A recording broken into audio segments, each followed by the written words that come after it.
उल्हासनगरात शांतता रॅली काढून निवेदन सादर। महाबोधी महाविहार मुक्ती आंदोलन बिहार येथील बुद्धगया महाबोधी महाविहार मुक्ती आंदोलनाला घेऊन सध्या संपूर्ण राज्यात वादळ निर्माण झाले आहे।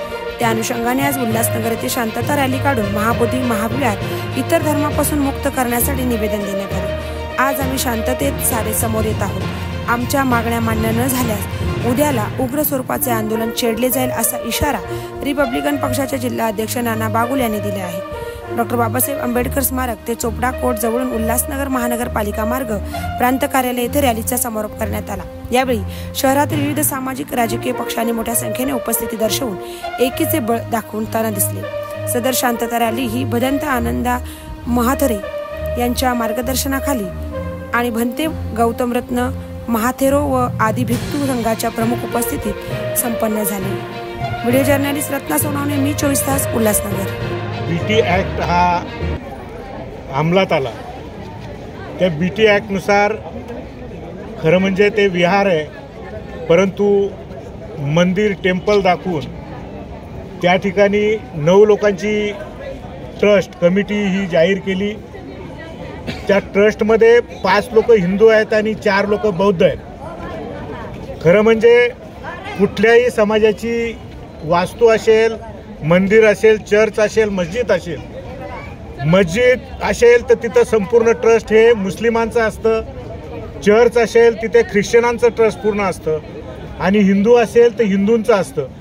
परंतु भारतामध्ये असा एकच प्रकार अजब आहे की त्या ठिकाणी बौद्ध विहार आहे आणि बौद्ध विहारच्या तिथे 5 हिंदू आणि 4 बौद्ध अशा पद्धतीचं ट्रस्ट अस्तित्वात आलंय। ते 5 लोक त्यांना जे अपेक्षित आहे त्या पद्धतीनं त्यांच्या मतानुसार निर्णय घेतात आणि बौद्धांच्या विरोधात अशा पद्धतीचं तिथे कायदे कानून राबवले जातात। त्या गोष्टीचा वेळोवेळी निषेध झालाय, परंतु आता संपूर्ण भारतामध्ये, महाराष्ट्रामध्ये आणि जगामध्ये सुद्धा या गोष्टीचे पडसाद उमटायला लागलेत। त्याच्यामुळे आपण सगळ्यांनी आंदोलन तीव्र केलंय। आज या ठिकाणी आपण फक्त निवेदन देऊन थांबलोय, शासनाचा निषेध केलाय। शासनाने लवकरात लवकर अशा पद्धतीची त्या ठिकाणी दखल घेतली नाही तर पुढे आपल्याला आंदोलन तीव्र करायला लागेल, एवढंच या ठिकाणी सांगतो। आणि ते काला कानून रद्द करून अर्थात त्या कायद्याचं नाव आहे बीटी ॲक्ट अर्थात बोधगया टेम्पल ॲक्ट। त्यांनी महाविहाराला टेम्पल म्हणून संबोधतात। त्या टेम्पलमध्ये ईश्वर, देवदेवी इत्यादींचा पूजा होत असतो। विहार म्हणजेच इथे आपण सर्व प्राणी बंधुभाव, समता या सर्व सद्गुणांचा गोष्टींचा ज्या ठिकाणी संवर्धन होतो ते म्हणजे विहार। आणि मंदिर म्हणजे काय, अंधश्रद्धेचं ठिकाण। तर त्यांनी ते टायटल शीर्षक सुद्धा बदलून टाकलेलं आहे।